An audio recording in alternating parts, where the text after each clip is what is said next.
Fala, leitores da Bíblia. Hoje a gente vai ler Malaquias capítulo 3. Eis que eu envio o meu mensageiro, que preparará o caminho diante de mim. De repente virá ao seu templo o Senhor, a quem vós buscais, o anjo da aliança, a quem vós desejais. Eis que ele vem, diz o Senhor dos Exércitos. Mas quem poderá suportar o dia da sua vinda? E quem poderá subsistir quando ele aparecer? Porque ele é como o fogo do ourives e como a potassa dos lavandeiros. Assentar-se-á como o derretedor e purificador de prata. Purificará os filhos de Levi e os refinará como ouro e como prata. Eles trarão ao Senhor justas ofertas. Então a oferta de Judá e de Jerusalém será agradável ao Senhor, como nos dias antigos e como nos primeiros anos. Chegar-me-ei a vós outros para juízo. Serei testemunha veloz contra os feiticeiros e contra os adúlteros, e contra os que juram falsamente, e contra os que defraudam o salário do jornaleiro, e oprimem a viúva e o órfão, e torcem o direito do estrangeiro, e não me temem, diz o Senhor dos Exércitos. Então nós vemos aqui, nessa parte inicial, a promessa da vinda do anjo da aliança. Eu não fiz um estudo profundo dessa profecia, mas talvez diga respeito realmente a Jesus Cristo. Ele vem e talvez não especificamente a sua primeira vinda, talvez diga mais respeito à segunda vinda, quando ele então purificará definitivamente todas as coisas. Versículo 6. Porque eu, o Senhor, não mudo, por isso vós, ó filhos de Jacó, não sois consumidos. Desde os dias de vossos pais vos desviastes dos meus estatutos e não os guardastes. Tornai-vos para mim, e eu me tornarei para vós outros, diz o Senhor dos Exércitos. Mas vós dizeis, em que havemos de tornar? Roubará o homem a Deus? Todavia vós me roubais e dizeis, em que te roubamos? Nos dízimos e nas ofertas. Com maldição sois amaldiçoados, porque a mim me roubais, vós, a nação toda. Trazei todos os dízimos à casa do tesouro, para que haja mantimento na minha casa. E provai-me nisto, diz o Senhor dos Exércitos, se eu não vos abrir as janelas do céu e não derramar sobre vós bênção sem medida. Por vossa causa repreenderei o devorador, para que não vos consuma o fruto da terra. A vossa vide no campo não será estéril, diz o Senhor dos Exércitos.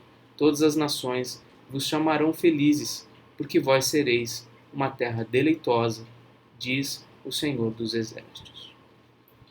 Aqui o profeta fala do problema do dízimo, fala que o povo, como nação, estava falhando na remessa dos dízimos à casa do tesouro ou à casa do Senhor. A questão do dízimo é uma questão sempre recorrente no nosso meio. Muitas igrejas adotam o dízimo como um padrão de contribuição, e veja que é um padrão que é bíblico, está contido nas Escrituras. À luz do Novo Testamento, o dízimo ganha ainda mais, no meu entendimento, ainda mais profundidade no seu sentido, né?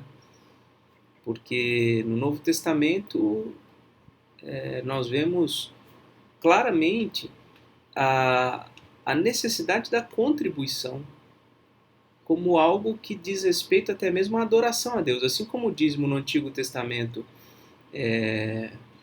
estava associado à adoração, a contribuição do povo de Deus no Novo Testamento também está associada à contribuição, né?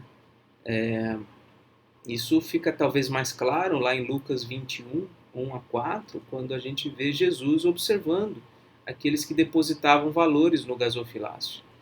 E ele elogia uma viúva pobre que depositou 2 pequenas moedas.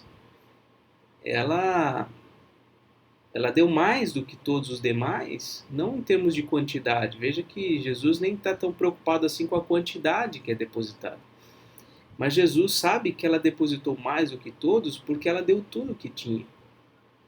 E nesse tudo que ela tinha, que era muito pouco, ela ainda foi generosa, porque ela tinha 2 pequenas moedas.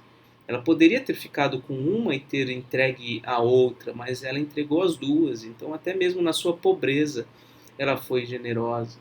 A gente vê, por exemplo, em 2 Coríntios, capítulo 8, de 1 em diante, se eu não estou enganado, fala dos pobres da Macedônia que insistiram com Paulo, que queriam participar da contribuição que serviria para a assistência dos crentes de Jerusalém, né, da região da Judéia, que estavam naquele momento passando por privações, por um problema sério de seca naqueles dias. Né?